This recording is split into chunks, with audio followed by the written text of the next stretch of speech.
Excelentísimo Cabildo de la Catedral y queridos sacerdotes, Congregación Mariana de Hijas de María, religiosas, queridos fieles diocesanos. Hay una ley en la vida espiritual del cristiano que podría formularse más o menos con estas palabras. A más pureza de vida, más generosidad en el apostolado.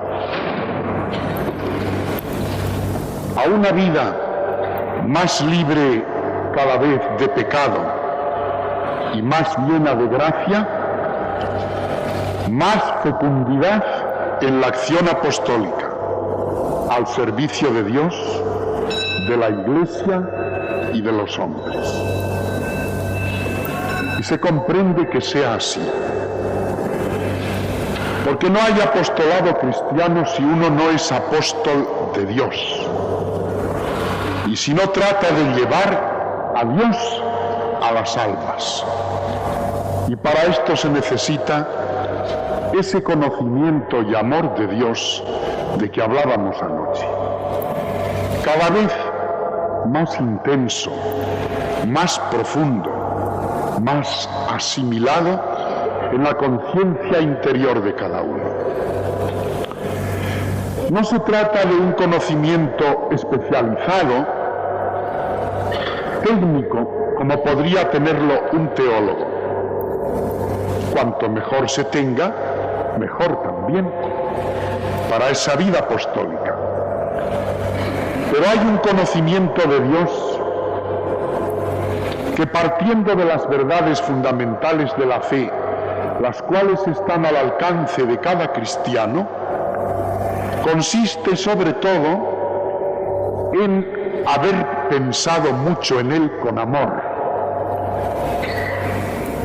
en haber querido cumplir su santa voluntad, y entonces a Dios se le llega a conocer a través de esas luces que él derrama en las almas que quieren seguir sus caminos, tal como él les señala.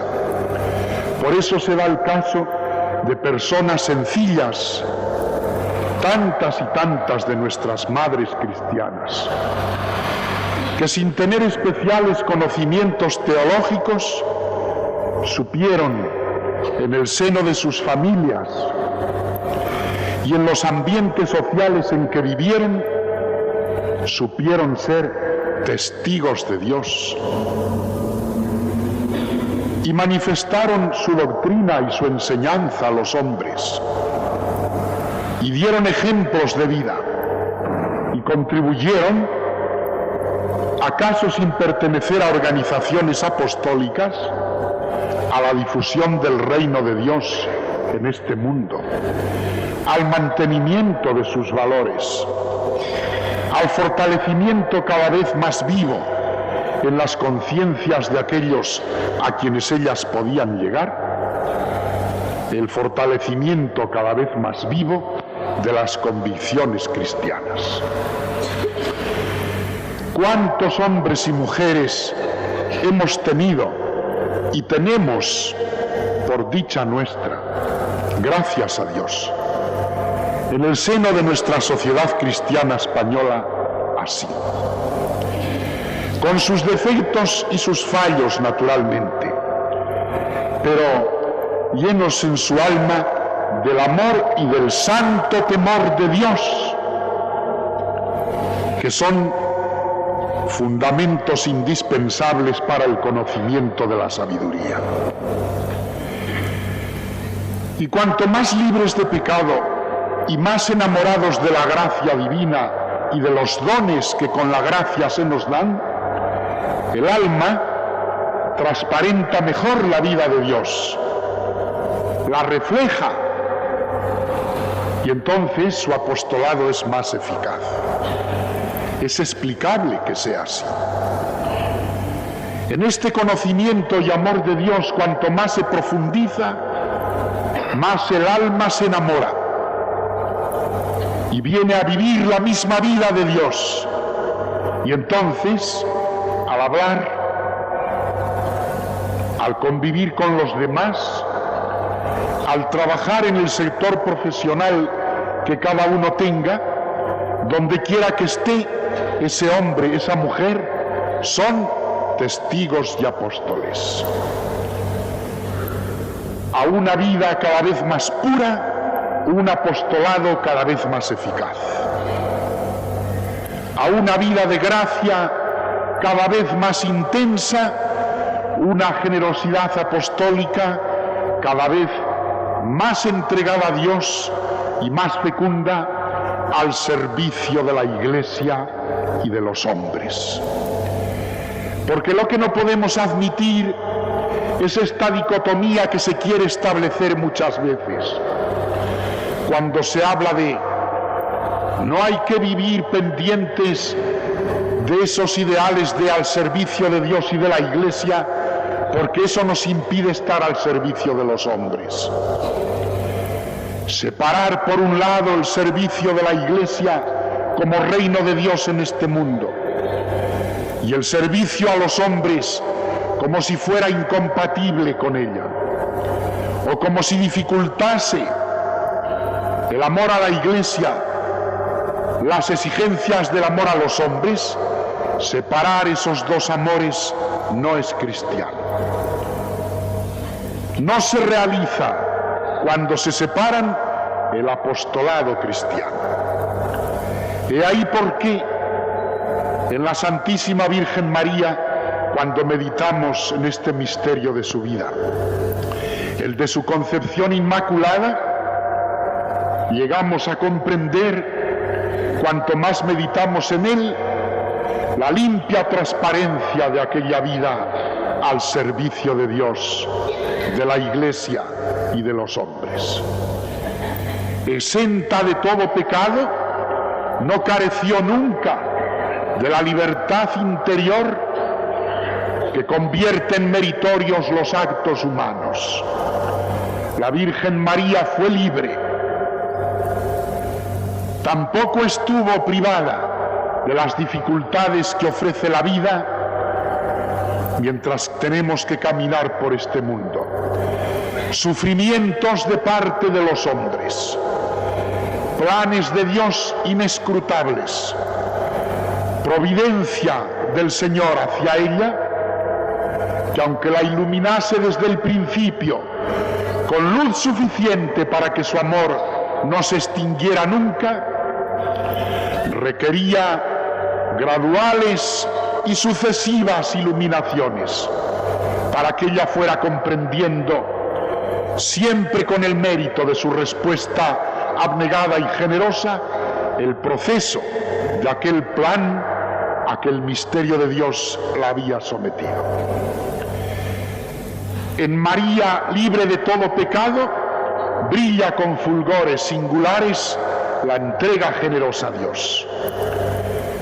Cuando meditamos en el misterio de la Inmaculada Concepción, cuando exhortamos a los fieles hijos de la Iglesia a que lo mediten y sepan apreciarlo, es porque sabemos que detrás de esta meditación hay muchos valores ocultos.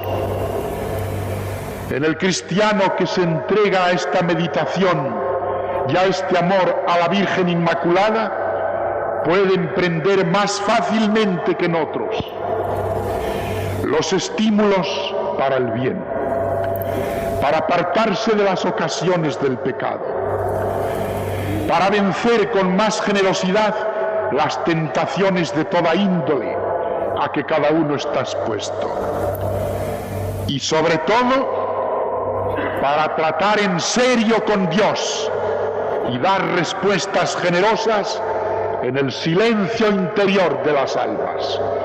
Queridos sacerdotes, religiosas, seminaristas, hay un momento en la vida que no es numéricamente uno, porque se repite cada día del año en la existencia de cada uno de nosotros, en que somos nosotros los que tenemos que decidir nuestro destino.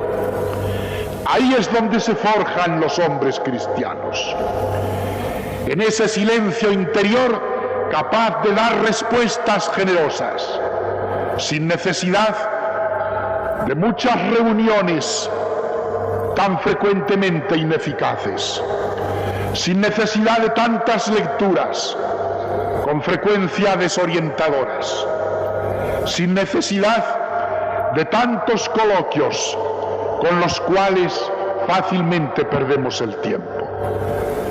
Los santos, todos, los héroes del apostolado, han sido también héroes del silencio interior. Y ahí, cada mañana y cada tarde, han dado sus respuestas generosas a Dios nuestro Señor, al plan divino que se iba dibujando sobre cada una de sus vidas, jóvenes, adultas o ancianas.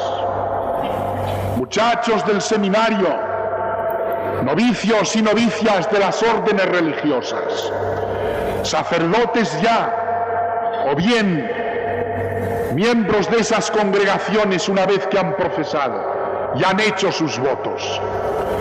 De esta heroica tarea de nuestras respuestas diarias, nadie está libre, pero de esas respuestas depende, según vayan haciéndose cada día, el crecimiento en la gracia y por consiguiente el fortalecimiento cada vez más vivo de las convicciones cristianas que nos hacen amar a pesar de todo.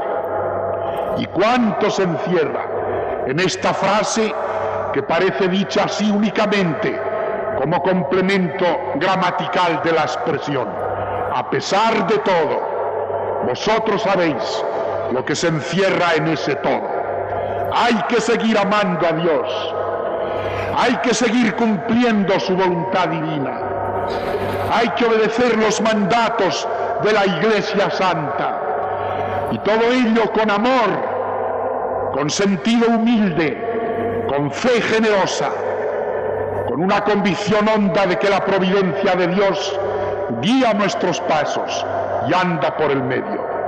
Y para estas respuestas, cuánto ha servido y cuánto puede servir en la vida cristiana la contemplación de la Virgen María, Madre generosa del silencio heroico, Madre también de las respuestas nobles y meritorias, ejemplo de libertad porque es ejemplo de pureza, generosísima siempre porque en ella no había pecado, y no había pecado porque Dios la llenó de gracia sin privarla de la libertad que hacían siempre meritorios sus actos y sus respuestas.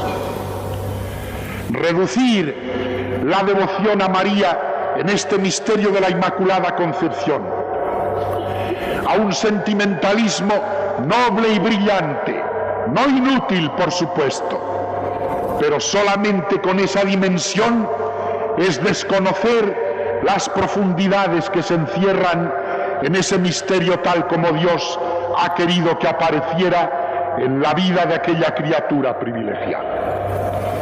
Escuchemos la voz del Concilio Vaticano II. Dice así de la Santísima Virgen: enriquecida desde el primer momento de su concepción con esplendores de santidad del todo singular, la Virgen Nazarena es saludada por el ángel, por mandato de Dios, como llena de gracia. Y ella responde al enviado celestial: he aquí la esclava del Señor, hágase en mí según tu palabra. Así María, hija de Adán, aceptando la palabra divina, fue hecha madre de Jesús, y abrazando la voluntad salvífica de Dios, con generoso corazón y sin impedimento de pecado alguno, se consagró totalmente a sí misma, cual esclava del Señor, a la persona y a la obra de su Hijo, sirviendo al misterio de la redención con Él y bajo Él, por la gracia de Dios omnipotente. Daos cuenta de estas palabras. Primero, son muy notables y están puestas con sumo cuidado. Dice la doctrina del concilio: aceptando ella la palabra divina, fue hecha Madre de Dios. Se trata de aceptar la palabra divina. Hoy quizá la leemos más que antes. Leemos la palabra de Dios en nuestras iglesias, en nuestras reuniones apostólicas, pero ¿la aceptamos? ¿La convertimos en vida nuestra?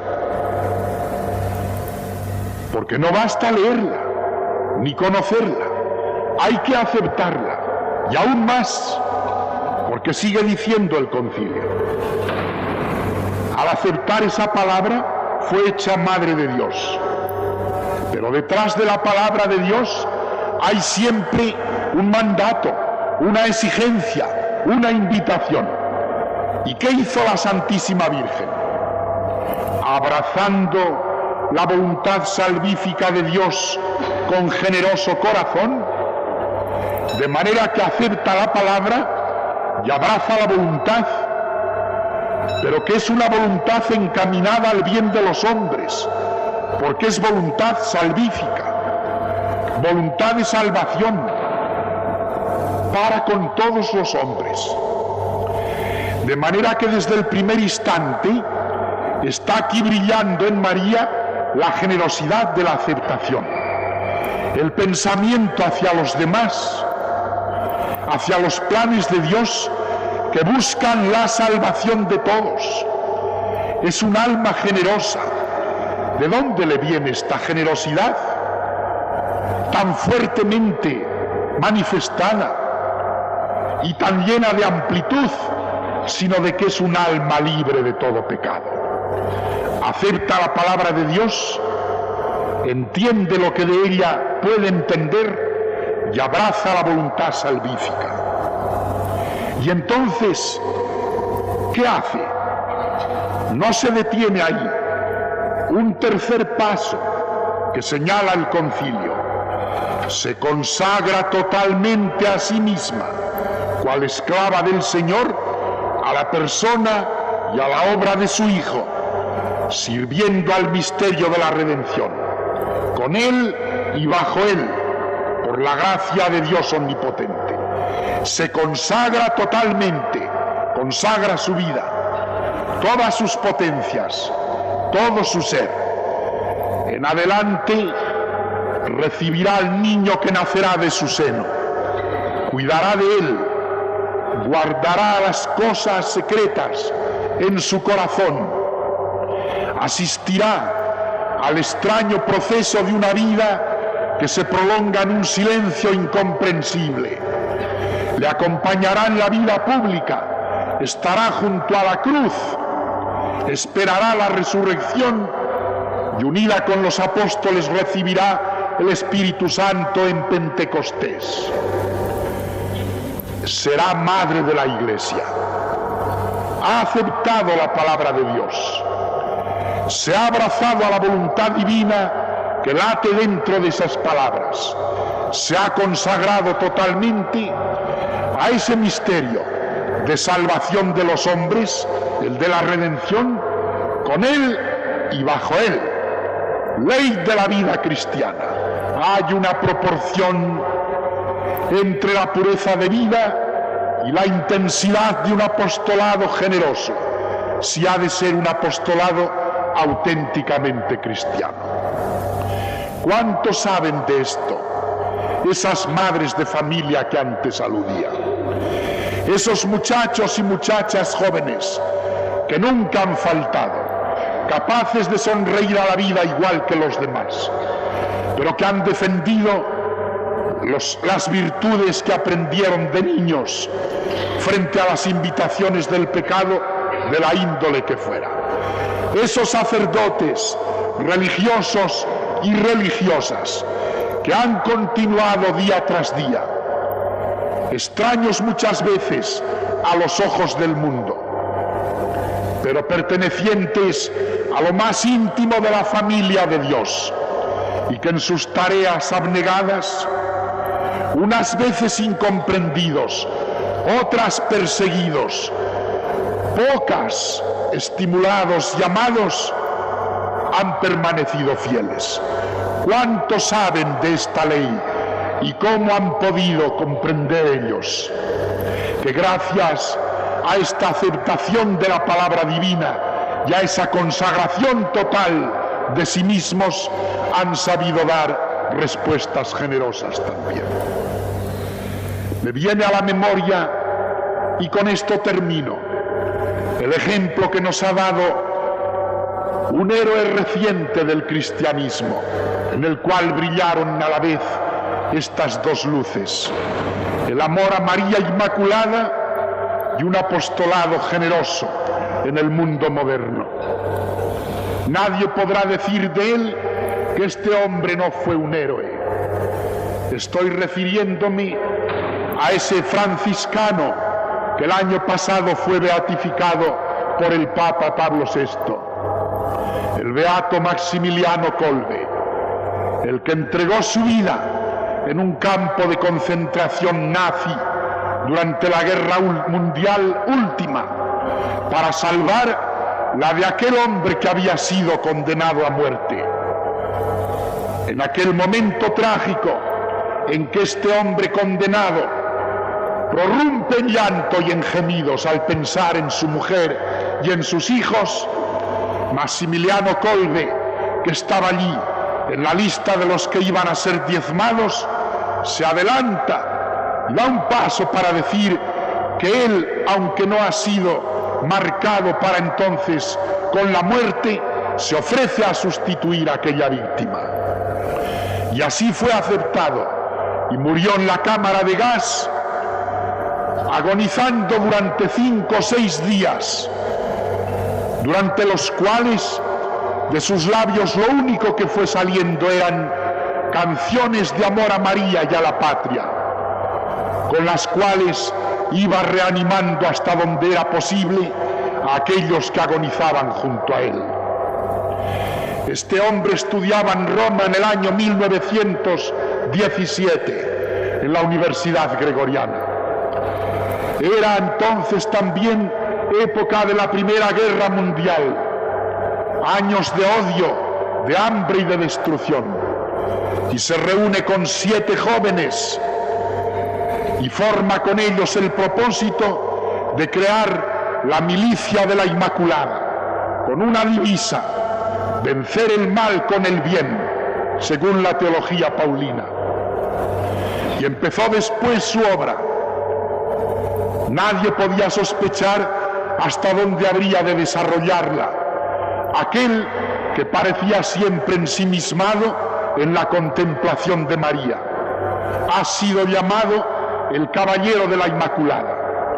Logró en Cracovia fundar el convento más poblado del mundo moderno, 700 monjes franciscanos conventuales, en donde había contemplativos, operarios electricistas, ingenieros, mecánicos, tipógrafos, periodistas, escritores de diversas materias científicas, literarias, religiosas o profanas, pero todos ellos monjes consagrados a María Inmaculada. 700 llegó a haber en ese convento de la católica Polonia. Este hombre abarcaba muchas profesiones, pero acaso en la que más se distinguió, aunque ha sido la menos conocida, hasta el momento en que se han conocido sus cartas con motivo del proceso de beatificación, fue en sus reflexiones sobre María Inmaculada. Recuerdo una de ellas que me llamó poderosamente la atención y he vuelto a meditarla esta tarde. Escribe así este héroe del mundo moderno, de la generosidad, mártir de Cristo, valiente entre los valientes, lleno de amor a los hombres, que da ese testimonio heroico en un campo de concentración.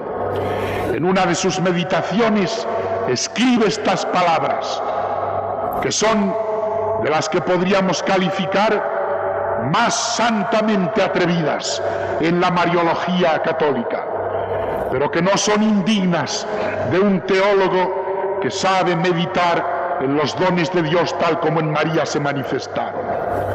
Escribe él casi exactamente así: como en Jesucristo está el Verbo de Dios,